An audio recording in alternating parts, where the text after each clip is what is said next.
Bismillahirrahmanirrahim.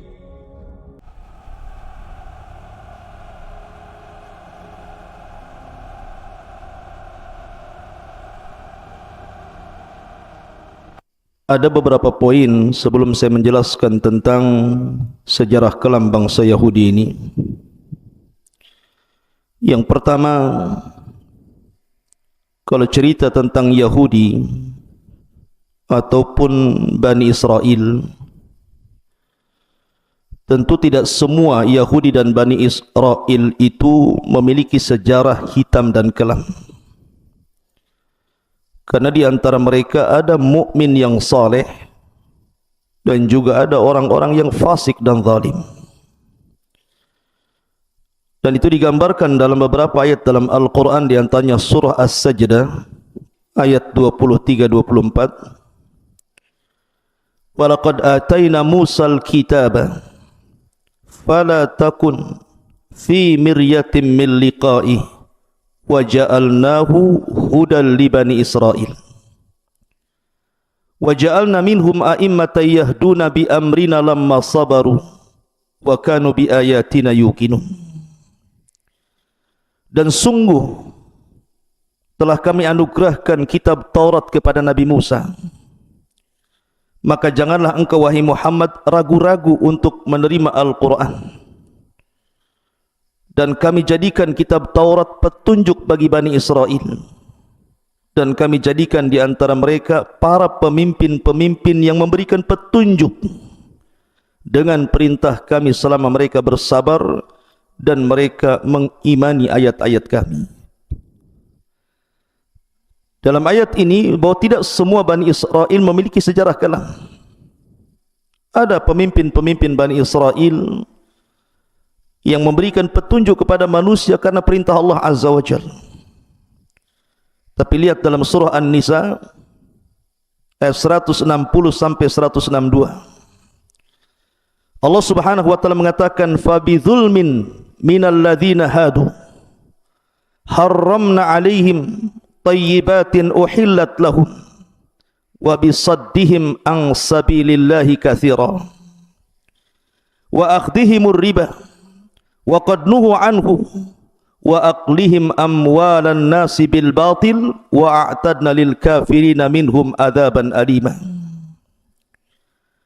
Karena kezaliman orang-orang Yahudi, kami haramkan bagi mereka makanan yang baik-baik yang dulu pernah dihalalkan kepada mereka. Dan karena mereka sering menghalangi manusia dari jalan Allah, dan karena mereka menjalankan riba padahal sungguh mereka telah dilarang darinya, dan karena mereka memakan harta dengan cara yang tidak sah alias batil, dan kami sediakan untuk orang-orang kafir di antara mereka azab yang sangat pedih. Maka dari dua ayat ini menunjukkan bahawa tidak semua Yahudi ataupun Bani Israel jahat, tidak. Ada orang-orang baik di antara mereka. Ini yang pertama. Yang kedua, akan tapi secara umum Bani Israel yang lama, maksudnya Bani Israel tempo dulu, rata-rata mereka adalah orang-orang yang kufur dan bermaksiat kepada Allah Azza wa Jalla. Artinya sedikit sekali di antara mereka yang tidak kufur. Makanya Allah Subhanahu wa taala menyebutkan dalam surah Al-Maidah ayat 66, walau annahum aqamut taurata wal injil wa ma unzila ilaihi mir rabbihim la akalu min fawqihim wa min tahti arjulihim minhum ummatan muqtasidatun wa katsirun minhum sa'a ma ya'malun. Dan sekiranya mereka sungguh-sungguh menjalankan hukum Taurat dan Injil serta Injil dan Al-Quran yang turun kepada mereka dari Tuhannya, niscaya mereka akan mendapatkan makanan dari atas mereka dan dari bawah kaki mereka. Di antara mereka ada sekelompok yang jujur dan taat, dan kebanyakan di antara mereka sangat buruk apa yang mereka lakukan. Dari sini juga ada kaidah bahwa Bani Israel kebanyakan kufur. Ada di antara mereka yang baik, tapi kebanyakan mereka bermaksiat kepada Allah Subhanahu wa ta'ala. Itu ditunjukkan juga dalam surah yang lain, surah Al-Imran 110 walau amana ahlul kitabi lakana khairan lahum minhumul mu'minuna wa aktsaruhumul fasiqun. Kalaulah ahlu kitab, maksudnya Yahudi dan Nasrani, itu beriman, tentu itu lebih baik bagi mereka. Tetapi sebagian mereka beriman dan kebanyakan mereka fasik. Ini kaidah yang kedua. Yang ketiga, bahwa permusuhan orang-orang Yahudi pada kita kaum muslimin itu permusuhan yang mustamir. Wa anna adawatahum daim, artinya permusuhan ini tidak mungkin dihentikan. Sehebat apapun negara-negara Islam untuk menghentikan kekejaman Israel kepada Palestina atau kekejaman Yahudi kepada orang-orang yang beriman, itu tidak bisa dihentikan. Karena memang Al-Quran yang mengatakan seperti itu. Sebutkan dalam surah Al-Baqarah 217, wala yazaluna yuqatilunakum hatta yaruddukum an dinikum in istata'u, dan mereka akan senantiasa memerangi kalian sampai kalian keluar dari agama kalian sebisa mereka. Dan juga Allah mengatakan wala tarda ankal yahud wala nasara hatta tattabi'a millatahum, tidak akan redha selamanya. Lan di sini yufidu ta'bid, artinya selamanya orang-orang Yahudi itu dan Nasrani tidak akan ridha kepada kalian sampai kalian mengikuti agama mereka. Artinya kita tidak heran kalau orang-orang Yahudi membantai kaum muslimin, memerangi kaum muslimin dengan seluruh kemampuan mereka, karena itu sudah dicantumkan dalam Al-Quranul Karim. Kemudian yang keempat, ma'asyiral muslimin yang dimuliakan Allah Subhanahu wa taala, bahwa Allah mengisyaratkan dalam Al-Quran, Allah mengisyaratkan dalam Al-Quran bahwa akan terjadi kehinaan dua kali, kehancuran dua kali bagi bangsa Yahudi. Dan itu disebutkan dalam surah Al-Isra ayat 4. Allah mengatakan wa qadayna ila bani Israila fil kitabi latufsidunna fil ardi marrataini wa la ta'luwanna uluwan kabira. Dan kami telah pastikan kepada Bani Israel yang tercatat dalam Alkitab Al-Quran bahwa mereka akan merusak di bumi dua kali, dan mereka akan dihinakan juga dua kali. Ma'asyiral muslimin yang dimuliakan Allah Subhanahu wa taala, tentu ada sejarah di sini dan sudah saya singgung sedikit tentang masalah ini pada kajian sebelumnya, bahwa ketika Bani Israel itu semakin jauh dari ajaran nabinya, bahkan sebagian mereka kemudian banyak yang menyembah berhala, maka diutus kepada mereka raja zalim, dan penghancuran pertama dilakukan oleh Bukhtun Nasr, di mana Bukhtun Nasr, raja Babil ini datang ke Palestina, kemudian menghancurkan Yahudi sehancur-hancurnya. Sebagian mereka dibunuh, anak-anak dan perempuannya ditawan, dibawa ke Irak, dan begitu seterusnya. Kemudian juga yang kedua kalinya terjadi di masa Isa bin Maryam, ketika mereka mulai membunuh para nabi. Yahya dibunuh, Zakaria dibunuh, bahkan Isa pun upaya pembunuhan terjadi, akan tapi Allah angkat Isa ke langit. Maka didatangkan kepada mereka orang-orang Romawi. Orang Romawi ini kemudian kembali menjajah Bani Israel sampai akhirnya mereka terhina dua kali. Ini satu penafsiran. Ada yang mengatakan bahwa kehinaan Bani Israel atau orang-orang Yahudi itu terjadi di zaman Rasul, ketika Bani Qunaiqah terusir dari Madinah, kemudian Bani Nadir terusir dari Madinah, kemudian Bani Quraidah terusir dari Madinah, terakhir mereka berkumpul di Khaybar, dan Nabi SAW berhasil mengalahkan orang-orang Khaybar. Maka dari sini orang-orang Yahudi akan terus terhina. Makanya di zaman Umar bin Khattab, Persia dikuasai sampai ke Baitul Maqdis. Kemudian terulang di zaman Salahuddin Al-Ayyubi, juga terulang lagi Baitul Maqdis dikuasai kaum muslimin. Dan kelak di akhir zaman, orang-orang Yahudi pun akan dihinakan oleh Al-Mahdil Muntadhar Muhammad ibn Abdullah rahimahullahu ta'ala. Ma'asyiral muslimin yang dimuliakan Allah Azza wa Jalla. Kemudian yang nomor 5, Allah Subhanahu wa ta'ala mengatakan dalam surah Al-Imran ayat 111, lan yadhurrukum illa adha wa yuqatilukum yuwallukumul adbar thumma la yunsarun. Mereka tidak akan membahayakan kamu kecuali gangguan-gangguan kecil saja, dan jika mereka melarang kamu, niscaya mereka mundur berbalik ke belakang, kalah artinya selanjutnya mereka tidak mendapatkan pertolongan Allah Azza wa Jalla. Artinya sehebat apapun orang-orang Yahudi menyerang kaum muslimin, itu tidak akan membahayakan kaum muslimin kecuali sedikit. Walaupun sekarang pertempuran sengit Israel kepada Palestina, maka itu bagian-bagian riak-riak kecil saja. Sebab kalau betul-betul bertempur kaum muslimin dengan orang-orang Yahudi di mana seluruh kaum muslimin dunia bersatu, mereka tidak ada apa-apanya. Karena Allah Subhanahu wa taala yang mengatakan lan yadhurrukum illa adha wa yuqatilukum yuwallukumul adbar thumma la yunsarun. Mereka tidak akan membahayakan kamu kecuali gangguan-gangguan kecil saja. Dan jika mereka memerangi kamu, niscaya mereka akan kalah mundur ke belakang. Selanjutnya mereka tidak akan ada pertolongan sama sekali. Ma'asyiral muslimin yang dimuliakan Allah Subhanahu wa taala, baik kita akan masuk kepada sisi gelap bangsa Yahudi dari zaman ke zaman. Ma'asyiral muslimin yang dimuliakan Allah Azza wa Jalla, berkembangnya orang-orang Yahudi itu terjadi di Mesir. Jadi ketika Nabi Allah Yusuf alaihi salatu wassalam memboyong seluruh keluarga ayahnya Yakub, kemudian putra-putra Yakub yang 12 itu beranak pinak berketurunan, akhirnya kemudian mereka berkembang cukup pesat di Mesir sehingga mereka disebut Bani Israel. Karena Israel itu nisbat kepada Yakub. Yakub itu artinya Israel. Kenapa disebut Israel?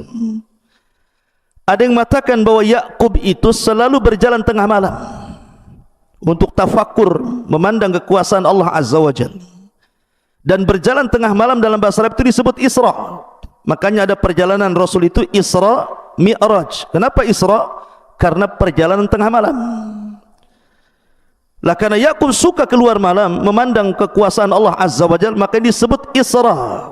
Yang kemudian ditambah Israel. Itu artinya Allah. Hamba Allah yang senantiasa tafakur di tengah malam. Ini satu penafsiran. Ada yang mengatakan Israel itu dari bahasa Ibrani. Itu Allah, Isra itu artinya hamba Allah, jadi Abdullah. Israel artinya Abdullahi, hamba Allah.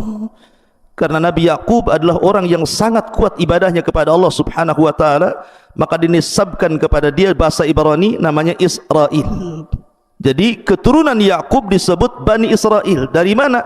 Dari 12 putranya, termasuk juga Nabi Yusuf, Binyamin, Lawa, kemudian Yahuda dan yang lainnya. Lah di zaman Yusuf inilah Bani Israel dihormati oleh Fir'aun. Tentu Fir'aun di zaman Nabi Yusuf, bukan Fir'aun di zaman Nabi Musa. Sampai akhirnya ketika Yusuf meninggal dunia, barulah kemudian terjadi perbudakan hebat oleh kaum Kibti. Kaum Kibti ini kabilahnya Fir'aun, sehingga mereka merasa dihinakan luar biasa, dan itu bertahun-tahun. Sampai akhirnya kemudian muncullah seorang nabi yang sangat masyhur dari nabi-nabi Bani Israel, satu di antara ulul azmi minar rusul, nabi yang disematkan kalimur rahman, Nabi Musa alaihi salatu wassalam, sang penyelamat Bani Israel. Di sini kisah dimulai. Jadi ketika Nabi Musa alaihi salatu wassalam mendakwahi Fir'aun, subhanallah, mata-mata Bani Israel ini, mereka melihat mukjizat Nabi Musa yang luar biasa. Mereka melihat tongkat yang berubah menjadi ular, sebagaimana Allah Subhanahu wa taala firmankan dalam surah Al-Qasas 31. Bani Israel melihatnya. Kemudian juga tangan yang bersinar putih, kalau dimasukkan ke pesaknya kemudian dikeluarkan, tangannya seperti baterai, memiliki cahaya. Dan itu disebutkan juga dalam surah Al-Qasas 32. Dan Bani Israel melihatnya. Kemudian ketika terjadi wabah dan kekeringan yang hebat yang menimpa kepada kaum Kibti yang sebutkan dalam surah Al-A'raf 130, Bani Israel pun melihatnya. Kemudian ketika membuat banjir sungai Nil, dan itu juga disebutkan di dalam Al-Quran surah Al-A'raf 133, Allah mengatakan fa arsalna alaihimut tufan wal jarad wal qummal wad dafadi wad dama ayatin mufassalatin fastakbaru wa kanu qauma mujrimin. Maka kami kirimkan kepada mereka tufan, di mana sungai Nil itu meluap airnya, bahkan belalang, kutu, katak, darah, air minum berubah menjadi darah, sebagai bukti-bukti yang jelas. Tetapi mereka tetap menyombongkan dirinya. Mereka adalah kaum yang berdosa. Artinya Bani Israel melihat mukjizat ini. Kemudian juga melenyapkan uang. Subhanallah, Nabi Musa meminta kepada Allah untuk melenyapkan uang dan harta Fir'aun serta para pengikutnya.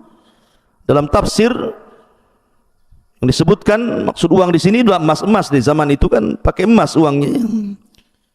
Sehingga Allah Subhanahu wa taala mengatakan dalam surah Yunus ayat 88. Kemudian juga ketika membelah lautan, Nabi Musa membelah lautan, Bani Israel betul-betul melihatnya. Sampai-sampai ketika mereka mengatakan wa inna lamudrakun, wahai Musa, mereka sudah mengepung kami, gimana ini? Musa menenangkan Bani Israel dan mengatakan, tenang, inna ma'iyallah sayahdin, kebersamaan kita dengan Allah akan berikan petunjuk. Akhirnya kemudian dipukulkan tongkat itu di Laut Merah. Laut Merah menjadi 12 jalan sesuai dengan jumlah kabilah. Bani Israel melihatnya. Kemudian juga mengeluarkan air dari bebatuan, sebagaimana Allah Subhanahu wa taala menyebutkan dalam surah Al-A'raf 160. Wa idh istasqa Musa liqaumihi faqul nadrib bi asakal hajar fanfajarat min ghuznata asyrata aina. Dan ingatlah ketika Musa memohon air untuk kaumnya, lalu Allah berfirman, pukullah batu itu dengan tongkatmu, lalu mancarlah air darinya 12 mata air. Bani Israel betul-betul melihatnya. Artinya Bani Israel itu diberikan karunia mampu melihat mukjizat Nabi Musa. Akan tetapi saya katakan, walaupun Bani Israel melihat begitu banyak mukjizat yang Allah tampakkan di hadapan mereka dari Nabi Musa alaihi salatu wassalam, tapi Bani Israel ini kaum yang kufur, tidak bersyukur, keras kepala, degil. Bahkan ketika baru saja dilewatkan dari sungai Nil, kemudian Fir'aun ditenggelamkan dan mereka melihatnya. Ketika Fir'aun sudah tenggelam itu, mereka enggak percaya Fir'aun tenggelam, sehingga mereka meminta Nabi Musa untuk diperlihatkan jasadnya. La haula wala quwata illa billah. Akhirnya Allah Subhanahu wa taala mengembalikan jasad Fir'aun. Baru setelah dilihat oleh Bani Israel, baru yakin Fir'aun itu mati. Sudah jelas-jelas mereka melihat Fir'aun itu tenggelam, masih juga ingin melihat jasadnya. Cukup saya di sini? Tidak. Akhirnya setelah kemudian berjalan sebentar, meninggalkan Laut Merah itu, rupanya mereka melihat ada satu daerah penyembah berhala. Banyak patung yang disembah di situ. Sehingga Allah Subhanahu wa taala gambarkan dalam surah Al-A'raf 138, wajawazna bani Israil bi bani Israil al-bahra. Kemudian fa'atau ala qaumin ya'kufuna ala asnamin lahum qalu ya Musa ij'al lana ilahan kama lahum alihah qala innakum qaumun tajhalun. Kata Allah, ketika kami sudah selamatkan nih Bani Israel nih dari kejaran Fir'aun dan tidak ditenggelamkan di Laut Merah, tiba-tiba mereka lewat di sebuah kaum yang mereka i'tikaf terhadap patung-patung mereka. Tiba-tiba mereka mengatakan, ya Musa, jadikan untuk kami banyak Tuhan sebagaimana mereka juga banyak Tuhan. Musa marah dan mengatakan, kalian ini kaum yang jahil. Ayat ini pernah dibacakan Rasul ketika perang Hunain. Jadi sahabat ini dalam perang Hunain itu kan banyak orang yang baru masuk Islam. Dalam perjalanan perang itu melihat pohon bidara yang sangat besar. Teringat kepada sejarah ketika mereka di masa jahiliyah kalau berperang itu selalu tabaruk dengan pohon itu, menggantungkan pedang-pedang mereka di situ. Sehingga mereka mengatakan kepada Nabi SAW, ya Rasulullah, ij'al lana dhata anwat kama lahum dhatu anwat. Ya Rasul, jadikan gantungan pedanglah untuk kami tabarruk sebagaimana mereka juga punya gantungan pedang. Rasul marah. Akhirnya Nabi SAW sampai bertakbir 3 kali dan mengatakan, qultum kama qalat Banu Israil li Musa. Kata-kata kalian itu persis seperti permintaan Bani Israel kepada Musa, ij'al lana ilahan kama lahum aliyah. Jadikan banyak Tuhan sebagaimana mereka juga banyak Tuhan. Kalian ini kaum yang jahil, sudah dapat hidayah mau sesat, begitu artinya.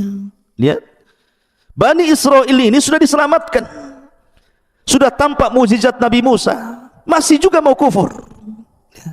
Bagaimana sejarah ini terulang? Ma'asyiral muslimin yang dimuliakan Allah Subhanahu wa taala. Kemudian juga masih dalam perjalanan menuju negeri yang disucikan, banyak peristiwa di sini yang menunjukkan sejarah kelam dan hitamnya bangsa Yahudi saat bersama Nabi Musa menuju Palestina. Di antaranya adalah ketika mereka lewat di sebuah tempat, mereka tidak bisa keluar dari situ. Jadi mereka nyasar, mungkin bahasa kitanya, tidak bisa keluar dari situ. Rupanya diingatkan Nabi Musa oleh para uqalah, orang-orang yang berakal atau tokoh-tokoh dari Bani Israel ini, bahwa ada wasiat Nabi Yusuf. Ada wasiat Nabi Yusuf. Sebelum Nabi Yusuf meninggal dunia, Nabi Yusuf meminta agar jasadnya tidak dikubur di Mesir, tapi dibawa ke Palestina, dikubur di Palestina.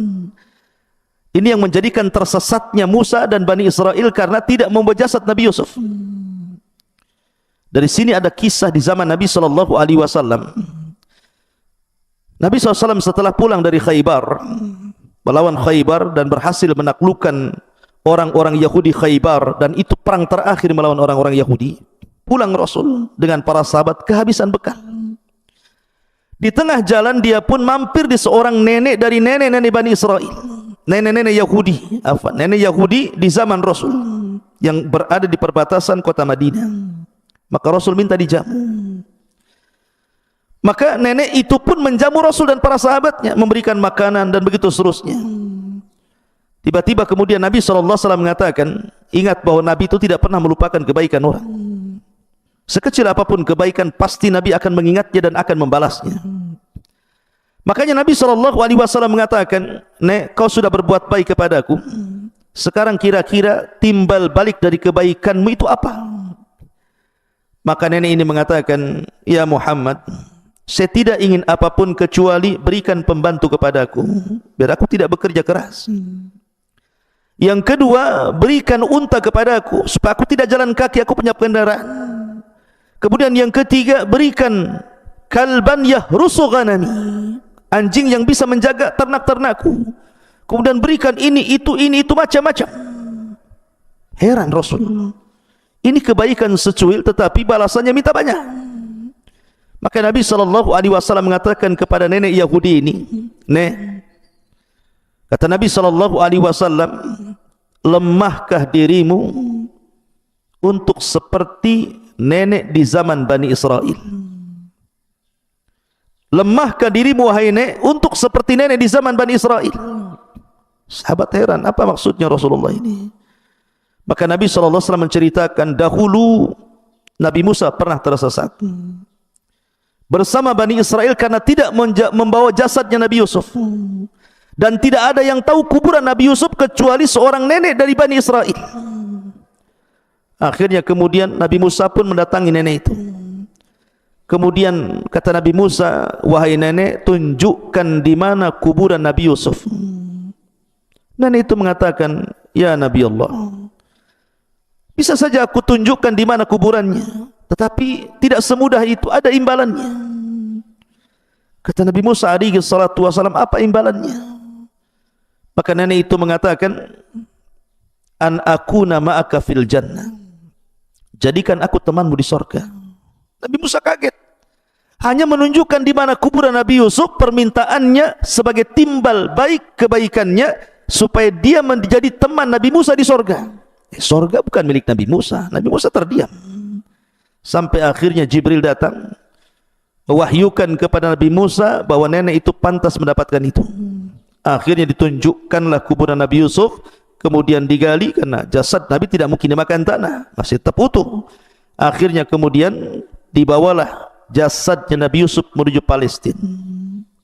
Lihat bagaimana wanita di zaman Rasul hubbud dunya, sangat mencintai dunia, padahal orang sudah tua itu lebih dekat kepada akhirat dibandingkan kepada dunia.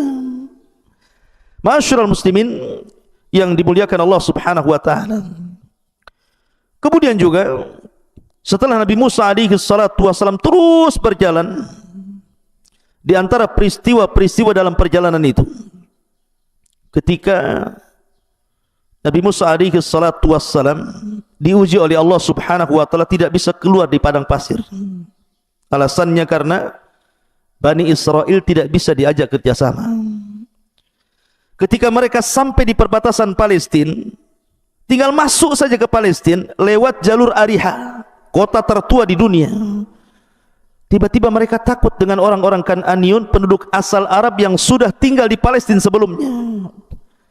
Sehingga kemudian mereka mengatakan kepada Nabi Musa alaihi salatu wassalam, karena lancang, lihat lancangnya Bani Israel, orang-orang Yahudi ini, idhab anta wa rabbuka faqatila inna hahuna qaidin. Wahai Musa, kalau kau ingin mengajak perang kami tidak sanggup, sudah lelah kami berjalan. Kalau kau ingin perang sana sendiri, ajak Tuhanmu berperang berdua, biar kami nonton di sini siapa yang kalah siapa yang menang. Dari situlah Allah Subhanahu wa taala turunkan azab kepada Bani Israel. Ketika mereka berada di padang pasir, disebar kabut di mana-mana, sehingga mereka tidak bisa keluar dari negeri itu. Bayangkan, kabut di mana-mana. Setiap mereka berjalan ke sana, balik lagi ke sini.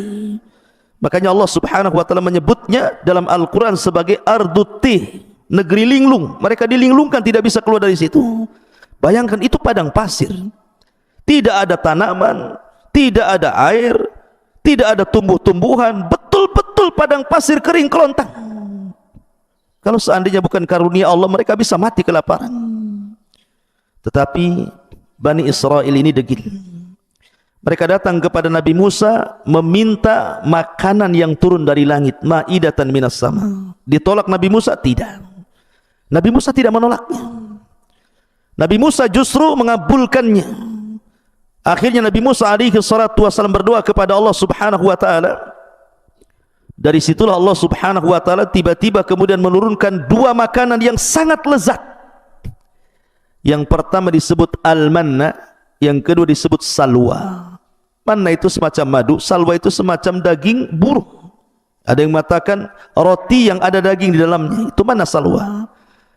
Dan itu sudah diletakkan Allah Azza wa Jalla di waktu mereka harus makan. Jadi kalau seandainya makan 3 kali, pagi, siang, sore, mereka tinggal ngambil saja. Kemudian mereka mengeluh kepada Nabi Musa, ya Musa, tidak ada pohon, kami panas.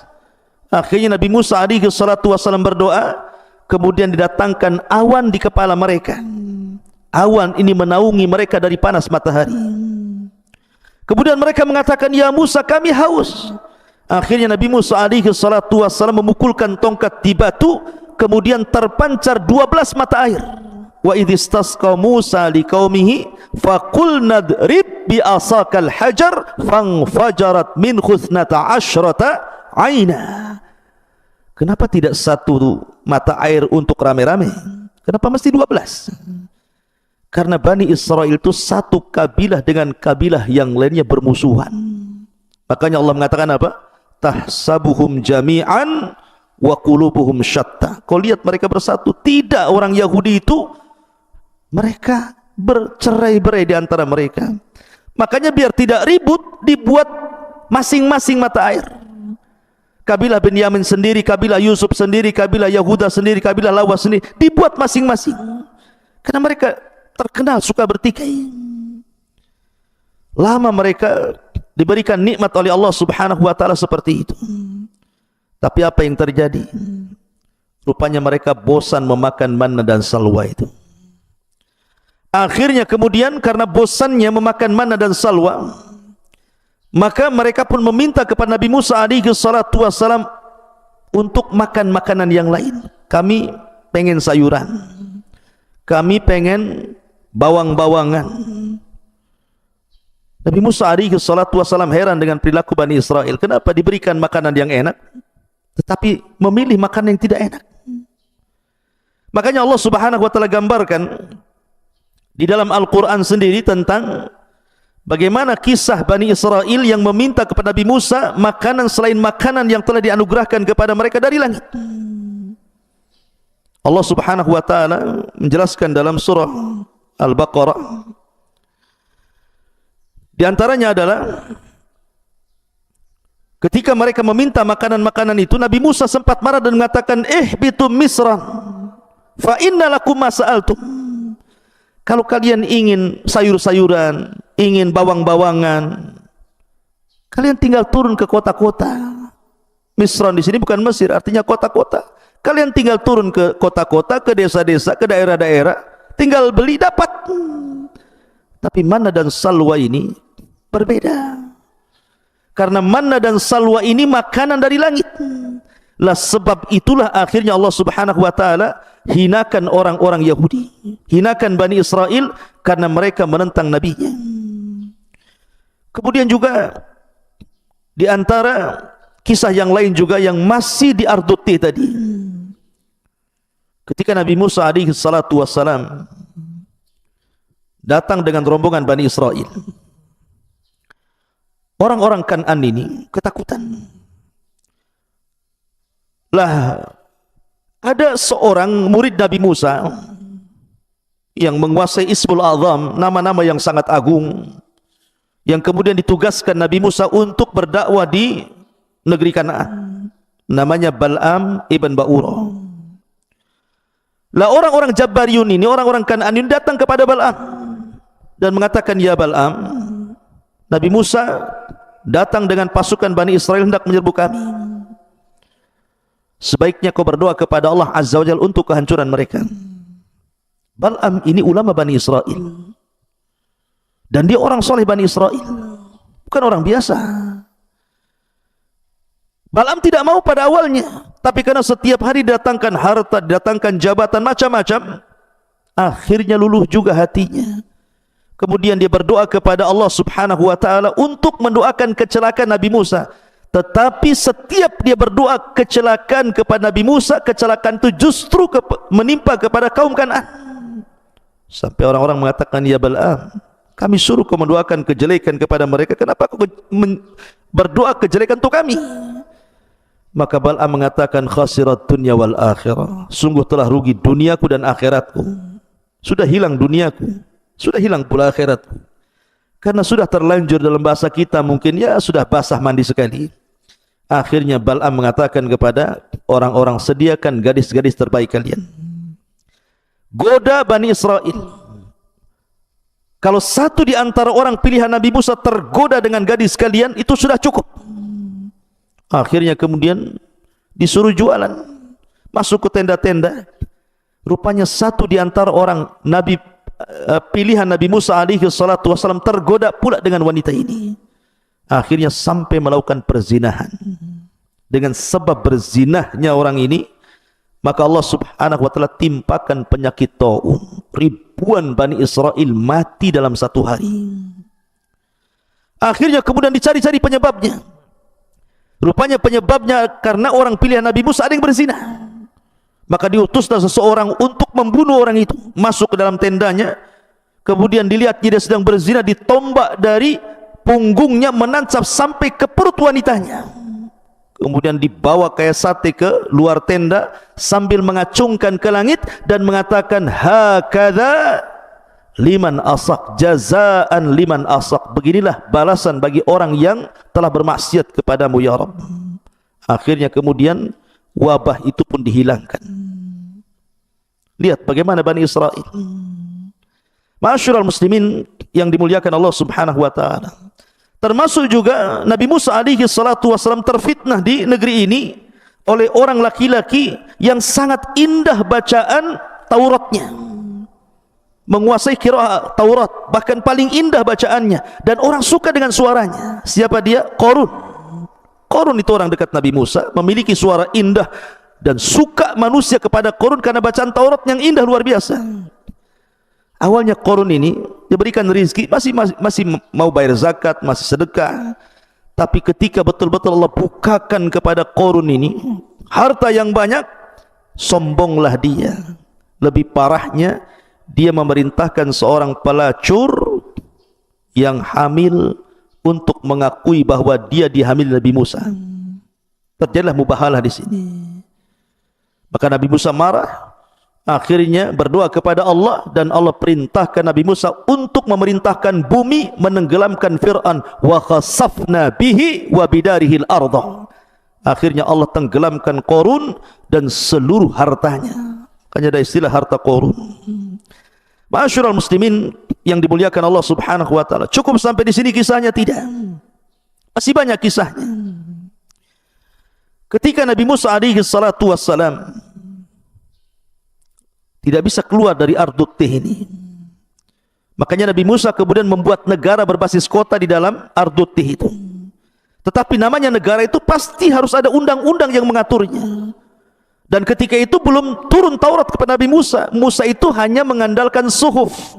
Makanya Allah mengatakan, inna hadza lafi suhufil ula suhufi Ibrahim wa Musa. Jadi masih mengandalkan suhuf, belum ada Taurat. Maka Musa meminta kepada Allah untuk dibuatkan undang-undang kepada Bani Israel. Dan Allah Subhanahu wa taala kabulkan. Musa disuruh keluar dari Ardut Tih menuju Bukit Saina. Ketika itu Musa mengatakan kepada Harun, pimpin Bani Israel, aku tidak lama, hanya 40 malam saja. Berkat Nabi Musa. Ketika 40 malam ini, rupanya 10 hari sebelum kepulangan Nabi Musa, Bani Israel kufur. Kenapa kufur? Rupanya ada orang munafik di zaman itu yang membuat patung anak sapi namanya Samiri. Samiri inilah yang kemudian memurtadkan sebagian besar Bani Israel. Karena ketika Bani Israel ini dari Mesir melintasi Laut Merah itu, sebagian mereka merasa terbebani dengan emas-emasnya, karena sebagian emas itu adalah emasnya milik kaum Kipti. Sebagian mereka upah tapi belum bekerja, ada yang juga yang pinjam, dan itu diharamkan dalam syariat Nabi Musa, sehingga mereka membuang emas-emas di lautan. Lah Samiri ini berjalan di belakang, dia kutip emas-emas itu. Makanya dari emas-emas itulah akhirnya Samiri membuat patung sapi. Dan Samiri ini ketika itu sangat dekat jaraknya dengan Nabi Musa. Ketika Nabi Musa tiba-tiba di sampingnya ada orang yang berbaju putih, tiba-tiba memerintahkan sesuatu, kaget Samiri. Kenapa pula Nabi Musa diperintah-perintah orang? Nabi Musa, Samiri sudah mulai curiga ini. Jangan-jangan itu malaikat. Ya, memang itu malaikat Jibril. Ketika Nabi Musa hendak memukulkan lautnya supaya rapat, kata Jibril, tunggu dulu, sampai Fir'aun di tengah lautan. Baru setelah kemudian Fir'aun di tengah-tengah, kata Jibril, pukulkan sekarang. Baru dipukulkan, rapatlah lautan, tenggelamlah Fir'aun. Musa ini memperhatikan orang yang berbaju putih itu. Ketika orang berbaju putih dinaik kuda putih, diperhatikan tempat pijakannya. Setiap dia memijak, diambil pasirnya. Memijak, diambil pasirnya. Dan ingat bahwa simbol kematian itu kambing dan simbol kehidupan itu kuda. Makanya ketika penduduk sorga masuk ke dalam sorga dan penduduk neraka itu masuk ke neraka, maka ji'a bil maut, didatangkan kematian dalam bentuk kambing gibas, kemudian disembelih oleh Allah, kemudian diserukan kepada penduduk sorga, la mautalakum khuludun la mautalakum, dan diserukan kepada penduduk neraka juga, khuludun la mautalakum. Di sini Allah simbolkan kematian dengan kambing gibas.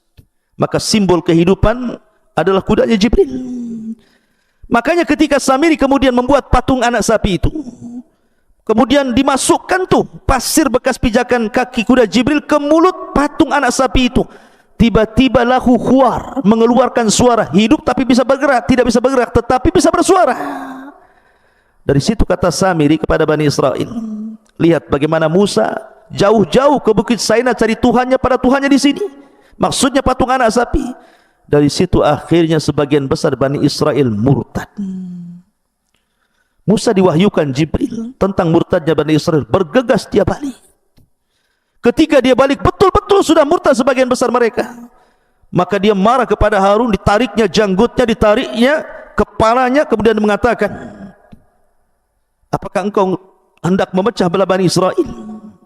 Kata Harun, ya Musa, aku tidak seperti dirimu, kau kuat, Bani Israel takut, aku lemah, mereka mengancam hendak membunuhku, aku hanya bisa menasihati tapi tidak bisa melarang mereka. Akhirnya kemudian Musa pun memecahkan papan Taurat, kemudian mengumpulkan orang-orang yang murtad, kemudian mereka disuruh untuk bertobat. Dan Allah Subhanahu wa taala gambarkan, faqtulu anfusakum, tobat kalian harus membunuh diri-diri kalian. Ketika itu mereka tidak mau. Bagaimana membunuh diri-diri mereka dengan pisau-pisau gitu kan? Karena mereka tidak mau, maka Musa marah, kemudian berdoa kepada Allah Subhanahu wa taala, diangkatnya bukit Tur di atas kepala mereka. Ketika bukit Tur di atas kepala mereka, Musa mengatakan, kalian mau bertobat atau bukit ini kami timpakan kepada kalian, mati juga. Ya. Akhirnya mereka memilih untuk mati bertobat, dan bukit Tur dikembalikan kepada asalnya. Mereka pun saling membunuh di antara mereka, dan itu bentuk tobatnya. Lihat bagaimana kedegilan Bani Israel, ditinggal 40 malam bisa kufur. Ya. Ma'asyiral muslimin yang dimuliakan Allah Subhanahu wa taala. Kemudian juga peristiwa yang lain yang terjadi selama perjalanan Nabi Musa alaihi salatu wassalam, ketika orang-orang ingin mendengar kalam Allah, mereka meminta kepada Nabi Musa, ya Musa, kami ingin mendengar bagaimana Tuhanmu bicara denganmu. Karena Nabi Musa itu disebut kalimullah, Nabi yang suka berdialog dengan Allah. Akhirnya Nabi Musa kabulkan, ayo, tapi ikut saya ke Bukit Saina. Akhirnya Musa pun berangkat duluan, dan mereka belakangan. Sesampainya Nabi Musa di Bukit Saina itu, Nabi Musa berdialog dengan Allah. Suaranya terdengar, karena ketika itu banyak kabut. Suaranya terdengar oleh Bani Israel yang ada di belakangnya. Jadi sengaja Allah memperdengarkan suaranya kepada Nabi Musa dan kepada Bani Israel, 70 pilihan Bani Israel yang ikut di belakangnya. Tapi karena ada terhalang kabut, mereka hanya bisa mendengar dialognya Musa dengan Rabbnya, Allah Subhanahu wa ta'ala. Setelah kabut itu hilang, akhirnya mereka pun masih kurang yakin. Sampai-sampai mereka mengancam Nabi Musa dan mengatakan, lan nu'mina laka hatta narallaha jahrah. Wahai Musa, kami belum yakin sampai kami melihat Tuhanmu. Padahal awalnya mereka minta diperdengarkan suara Allah, sekarang minta pula diperlihatkan. Kurang ajar tidak tuh? Apa yang terjadi? Maka Allah mengatakan, fa akhadathhumus sa'iqatu wa antum tanzurun. Allah kirim petir sehingga mereka semua mati. Setelah kemudian mereka mati, Allah hidupkan kembali. Baru mereka sadar permintaan itu mustahil. Bagaimana mungkin Allah bisa dilihat? Tapi lihat bagaimana degilnya Bani Israel kepada nabinya, sampai sedemikian rupa mereka meminta permintaan kepada Nabi Musa alaihi salatu wassalam. Ma'asyiral muslimin yang dimuliakan Allah Azza wa Jalla, bukan itu saja. Nabi Musa itu punya kebiasaan kalau mandi sendiri, tapi kalau Bani Israel mandi itu bareng-bareng di sungai. Sama dengan orang kampung ya, zaman dulu itu kalau mandi kan rame-rame itu di sungai. Sehingga mereka menuduh Nabi Musa itu punya cacat di badannya. Makanya Nabi SAW bersabda, yarhamullahu Musa qad udhiya bi akthar min hadha fasabar. Sungguh Allah merahmati Nabi Musa, banyak kali ujian Nabi Musa itu, tapi dia sabar. Difitnah kehormatannya Bani Israel, Musa itu jangan-jangan badannya banyak penyakitnya, ada lepranya atau apa gitu ya. Jadi suatu ketika Nabi Musa mandi, nah, mandi di sini, mungkin Bani Israel sebelah sana begitu ya. Dia letakkan pakaian di atas batu. Rupanya batu ini tiba-tiba hidup berjalan. Nabi Musa kebingungan karena pakaiannya di atas batu tuh. Batunya berjalan, dikejar sama Nabi Musa. Rupanya batu itu melewati Bani Israel yang sedang mandi. Maka Bani Israel melihat Nabi Musa yang sedang telanjang mengejar-ngejar batu. Mereka baru melihat, demi Allah tidak ada badan yang lebih indah dibandingkan sosok Nabi Musa alaihi salatu wasallam. Baru mereka sadar bahwa apa yang mereka tuduhkan tidak benar. Lihat, sampai mereka mencacati kehormatan Nabi Musa alaihi salatu wassalam. Ma'asyiral muslimin yang dimuliakan Allah Subhanahu wa taala. Kemudian juga ketika Musa alaihi salatu wassalam meninggal dunia, Kemudian juga sebelumnya Harun alaihi salatu wassalam meninggal dunia di negeri Ti. Maka 40 tahun setelahnya datang generasi kedua, generasi terbaru dan pemimpin yang baru, Yusha ibn Nun, dan berhasil masuk ke negeri Ariha dan mengalahkan Ardu Kan'an sampai menguasai Baitul Maqdis. Ketika Nabi Yusha ibn Nun meminta kepada Bani Israel untuk masuk dengan cara ruku, menundukkan pandangan sebagai bentuk syukur kepada Allah Azza wa Jalla, kemudian mengucapkan hittah. Hittah itu artinya, ya Allah ampuni dosaku. Apa yang terjadi? Mereka tidak mau menundukkan pandangan, justru mereka berjalan dengan cara berbalik, mundur begitu. Kan menghina namanya. Bukan hanya itu saja, disuruh mengucapkan hittah malah hintah. Kalau hittah itu, ya Allah saya minta ampun dari dosa-dosaku. Kalau hintah itu, ya Allah berikan makanan kepadaku. Bayangkan, orang suruh minta ampun malah minta makan. Nah, inilah Bani Israel. Semua nabi yang dikirim ditentang dia. Makanya wajar kalau Allah mengatakan fariqan kadzabtum wa fariqan taqtulun. Sebagian kalian ada yang mendustakan para nabi, sebagian kalian ada yang membunuh para nabi. Ma'asyiral muslimin yang dimuliakan Allah Azza wa Jalla. Bahkan ketika kemudian Yusha ibn Nun meninggal dunia, kemudian Palestina ini dikuasai oleh Jalut. Akhirnya mereka meminta kepada nabi yang terakhir, nabi yang memimpin mereka namanya Samuel. Itu nabi terakhir itu, yang memimpin Bani Israel di masa hukum Qudot namanya. Mereka datang kepada Nabi Samuel dan mengatakan, ya Nabi Allah, kami sudah bosan dipimpin para nabi. Kami ingin dipimpin para raja, biar kami bisa jaya kembali. Tolong pilihkan raja untuk kami. Akhirnya Nabi Samuel ini memilihkan Tolut. Tolut ini orang miskin, lama wajah, tidak punya harta, tidak punya kehormatan. Sudah dipilihkan seorang nabi, tidak mungkinlah nabi memilih sembarang. Mereka mengatakan, ya Nabi Allah, kenapa mesti Tolut? Kenapa nggak ada orang lain? Raja itu kan harusnya kuat, harusnya punya kecerdasan, harusnya punya harta yang banyak. Ini siapa Tolut ini? Kami tidak kenal dia. Tapi kemudian Samuel mengatakan, Tolut ini dilebihkan oleh Allah, dia pilihan Allah. Kemudian dilebihkan tenaganya, dilebihkan kecerdasannya. Memang tidak ada hartanya, tapi alamat bahwa dia akan menjadi raja kalian, nanti tabut akan sampai kepadanya. Karena tabut itu kan dicuri oleh orang Jalut, dan tabut ini adalah barang yang sangat diberkahi. Makanya Nabi Musa kalau perang itu selalu membawa tabut, dan kalau bawa tabut pasti menang. Nah, tabut itu dicuri, makanya mereka lemah. Tiba-tiba betul Allah mengirim malaikat membawa tabut, dilayangkan di langit, persis diletakkan di depan Tolut. Baru mereka yakin Tolut raja mereka. Berangkatlah mereka jihad. Tolut membuat aturan di sini. Kalau kalian ingin perang bersama saya, nanti akan melewati sungai syariah. Di sungai syariah ini kalian tidak boleh minum banyak kecuali hanya satu tegukan saja. Kalau tidak, kalian tidak berhak menjadi pasukanku. Berangkatlah sampai di sungai syariah itu. Rupanya karena mereka sudah berjalan lama lewat padang pasir, lembah, gunung, bukit, haus juga mereka. Ketika melihat air banyak pula mereka minum, hanya sedikit yang meminum satu tegukan itu. Ada yang mengatakan jumlah mereka dari 80.000, sisanya hanya 4.000 yang ikut Tolut.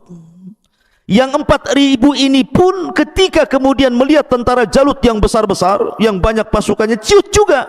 Akhirnya sebagian mereka lari tunggang langgang dan hanya tersisa 314 orang. Bayangkan, tinggal 314 orang aja, persis seperti tentara Badar. Ma'asyiral muslimin yang dimuliakan Allah Azza wa Jalla. Lah, dari sinilah akhirnya Allah menangkan dengan terbunuhnya Jalut di tangan Nabi Allah Daud alaihi salatu wassalam, yang kemudian tampuk kepemimpinan jatuh kepada anaknya lagi namanya Nabi Allah Sulaiman. Dan ini kerajaan Bani Israel terkuat sepanjang sejarah, di mana Nabi Sulaiman memimpin kerajaan Bani Israel yang sangat kuat dan luar biasa. Ma'asyiral muslimin, ini sejarah kelam bangsa Yahudi zaman lampau. sebelum kenabian Nabi sallallahu alaihi wasallam. Mari kita lihat beberapa akhlak orang-orang Yahudi. Dan berkaitan dengan zaman sebelum diutusnya Rasul, zaman di masa kenabian dan kerasulan Nabi sallallahu alaihi wasallam, dan di zaman setelahnya. Bagaimana akhlak mereka? Yang pertama, catatan hitam orang-orang Yahudi, dan itu tercantum semua dalam Al-Quran. Orang Yahudi itu syiddatul adawati lil mu'minin. Mereka sangat keras permusuhannya terhadap orang-orang yang beriman. Dan itu diisyaratkan dalam surah Al-Maidah 82. La tajidanna asyaddan nasi adawatan lil ladzina amanul yahuda wal ladzina asyraku. Sungguh engkau akan dapati manusia yang paling keras permusuhannya terhadap orang-orang yang beriman. Siapa? Orang-orang Yahudi dan orang-orang yang menyekutukan Allah Azza wa Jalla. Waktu firman muliakan Allah Subhanahu wa taala, kita lihat di zaman kerajaan Ashabul Ukhdud. Siapa rajanya Ashabul Ukhdud itu? Yaman, ada satu daerah namanya Najran. Rajanya Yahudi, namanya Dzunwas. Dzunwas inilah yang kemudian memaksakan orang-orang Nasrani Najran untuk masuk agama Yahudi. Kalau tidak mereka disiksa. Sampai akhir cerita, akhirnya turun surah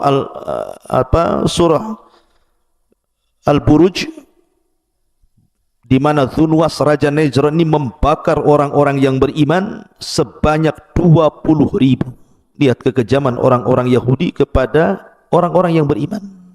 Raja Dzunwas membakar 20.000 orang-orang yang beriman, sehingga Allah gambarkan wa ma naqam minhum illa an yu'minu billahil azizil hamid.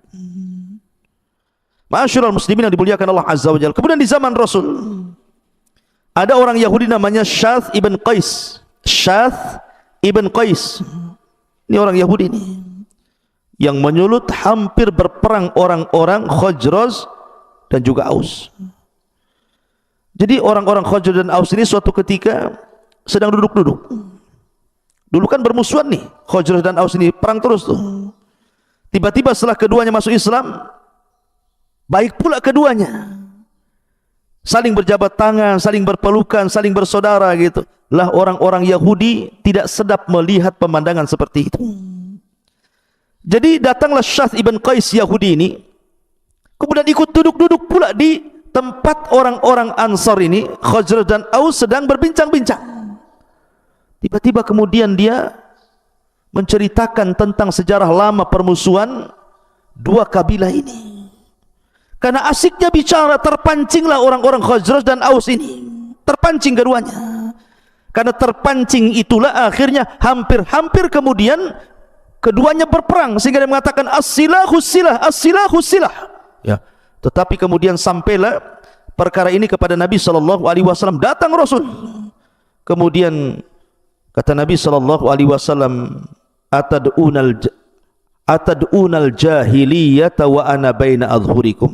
Kenapa kalian bawa-bawa tradisi jahiliyah sementara aku berada di depan kalian?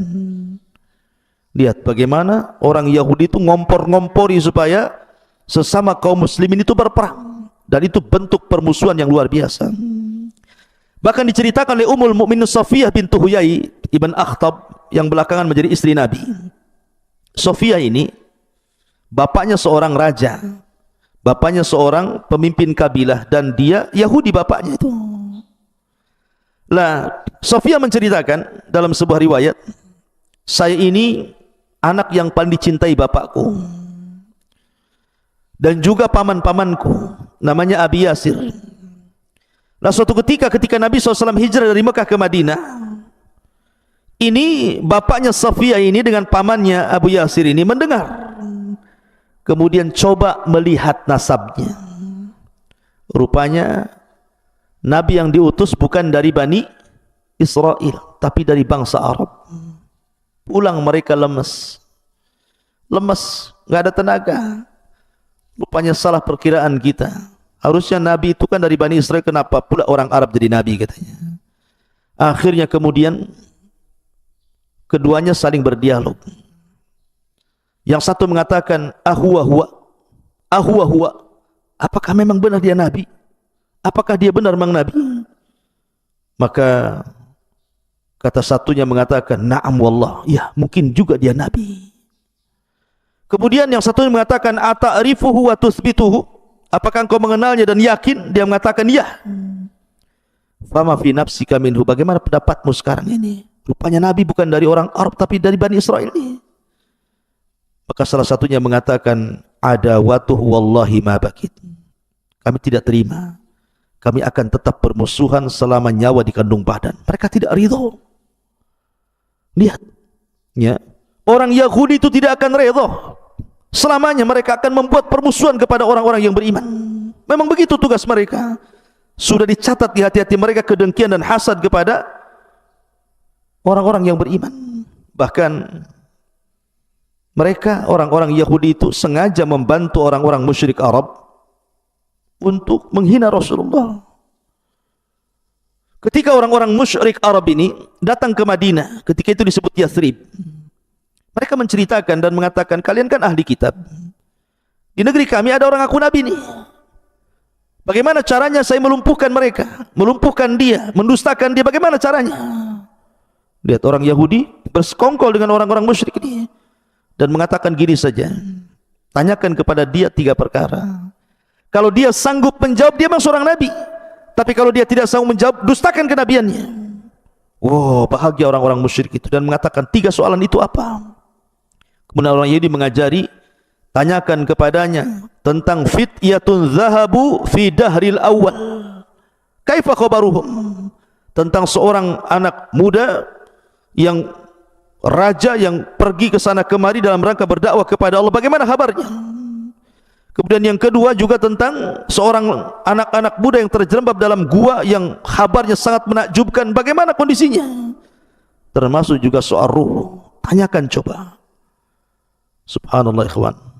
Akhirnya kemudian orang-orang musyrik bahagia dengan 3 soalan ini. Karena pasti si Muhammad tidak mungkin bisa jawab. Lihat, mereka diberikan amunisi orang-orang Yahudi. Ketika datang ke Mekah, mereka mengatakan, "Ya Muhammad, jawablah 3 soalan kami. Kalau kau bisa menjawab, kami beriman. Kalau tidak bisa menjawab, kudustakan kenabianmu." Rasul senang mendengar hal itu, karena Rasul yakin Jibril akan memberitahu jawabannya. Tapi kesalahan Rasul tidak mengucapkan insya Allah. Lupa dia mengucapkan insya Allah. Harusnya Rasul mengatakan, "Ya, besok saya jawab insya Allah." Tapi Nabi SAW kemudian lupa mengucapkan insya Allah. 1 hari Jibril tidak turun, 2 hari, 3 hari, 1 minggu, 2 minggu, 3 minggu, hampir 1 bulan. Orang-orang pun mulai mencemooh Nabi SAW sampai akhirnya Jibril turun memberikan tahu jawabannya. Ma'asyiral muslimin yang dimuliakan Allah Subhanahu wa taala. Kemudian juga kita lihat bahwa bagaimana upaya pembunuhan, permusuhan kepada Nabi SAW itu sampai dilakukan dengan cara upaya pembunuhan. Mereka datang kepada seorang penyihir handal di zaman itu, namanya Labid bin Asam, untuk menyihir Rasul. Berhasil. Makanya salah satu penyebab asbab nuzulnya Muawwidhataini itu dalam kisahnya Labid ibn Asam mencuri sisir Rasul. Di situ ada lilitan-lilitan rambut Rasul. Dengan sebab bukhul itulah akhirnya Labid bin Asam berhasil menyihir Rasul. Ada yang mengatakan 6 bulan Rasul terkena sihir. Ma'asyiral muslimin yang dimuliakan Allah Azza wa Jalla.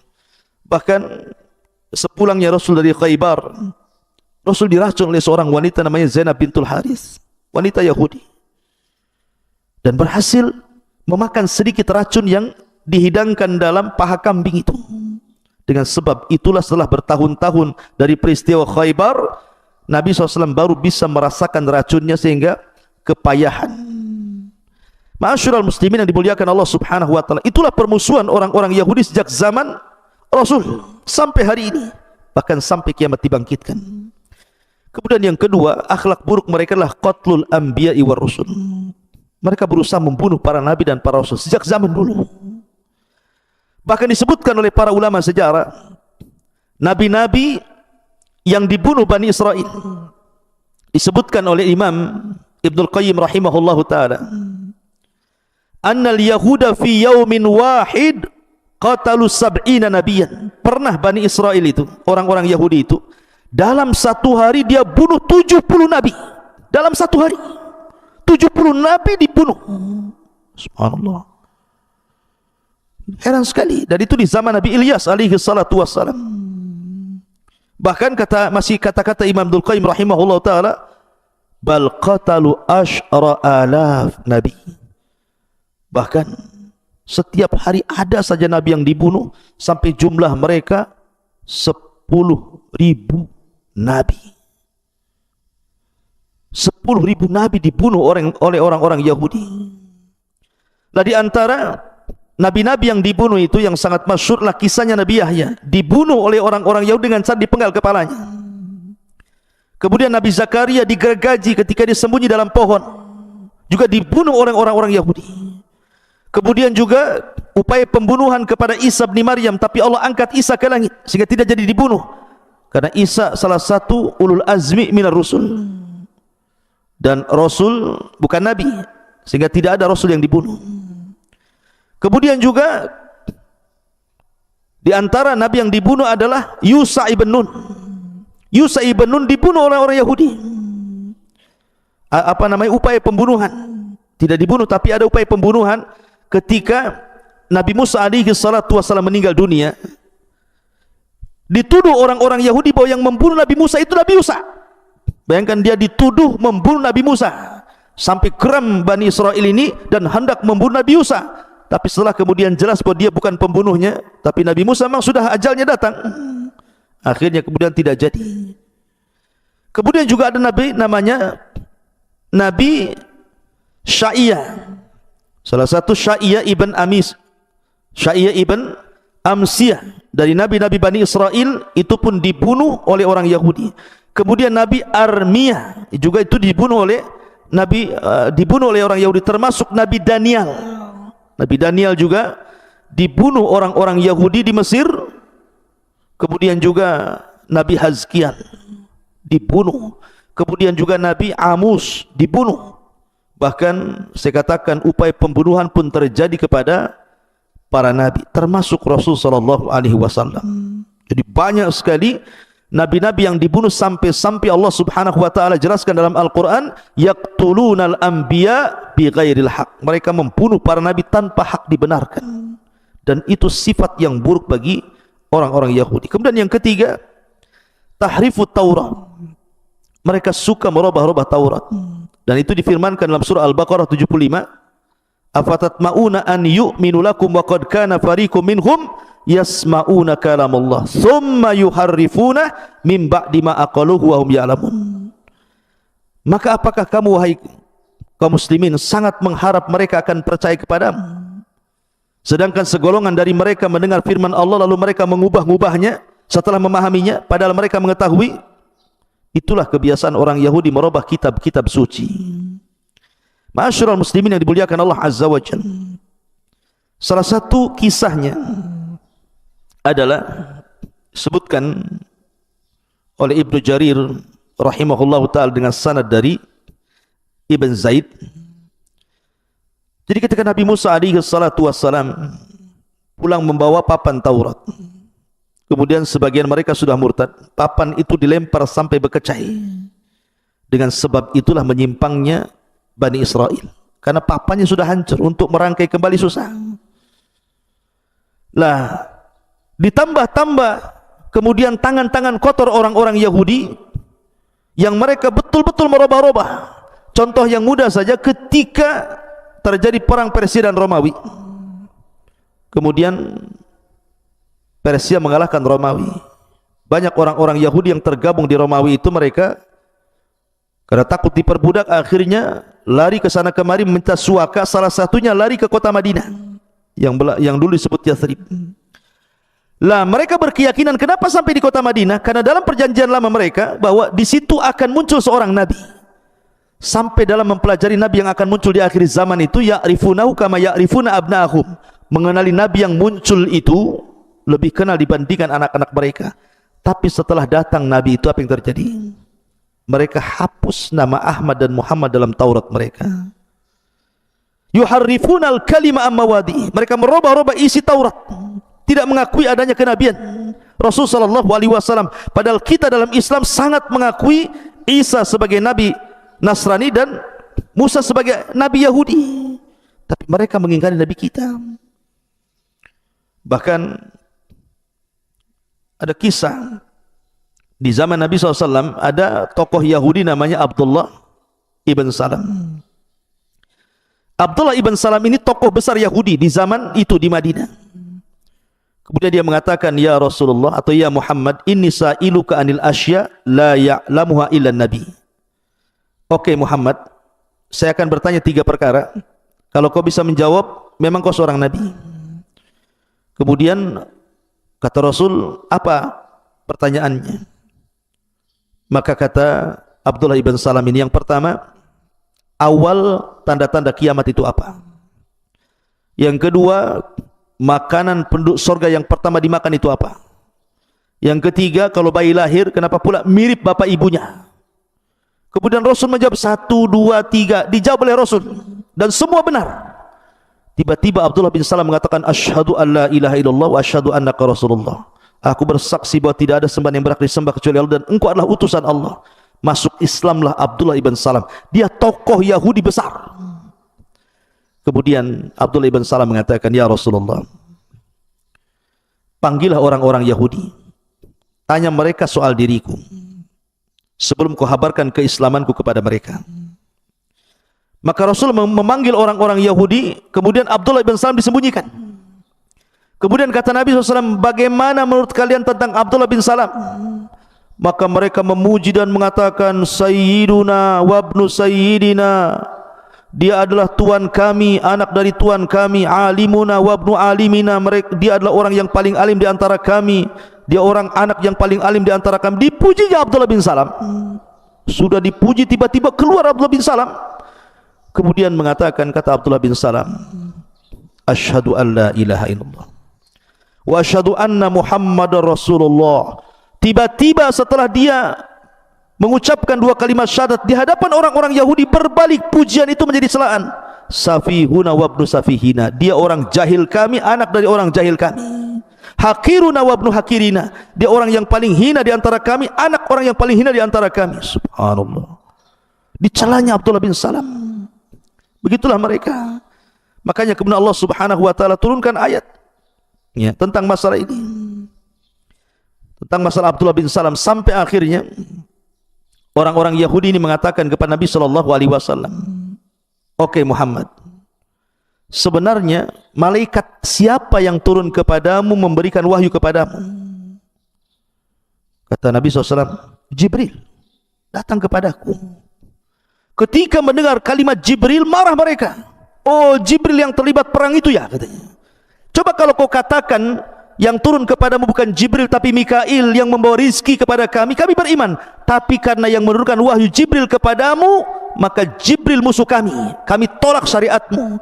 Dari sini turun surah Al-Baqarah 9798. "Qul man kana aduwwa li Jibril fa innahu nazzalahu ala qalbika biidznillah musaddiqan lima baina yadayhi wa huda wa busyra lil mu'minin man kana aduwan lillah wa malaikatihi wa rusulihi wa Jibril wa Mikal fa innallaha adu lil kafirin." Turun ayat ini, barang siapa yang musuhi Allah, malaikatnya, rasulnya, Jibril, Mikail, maka dia adalah musuh Allah Subhanahu wa taala.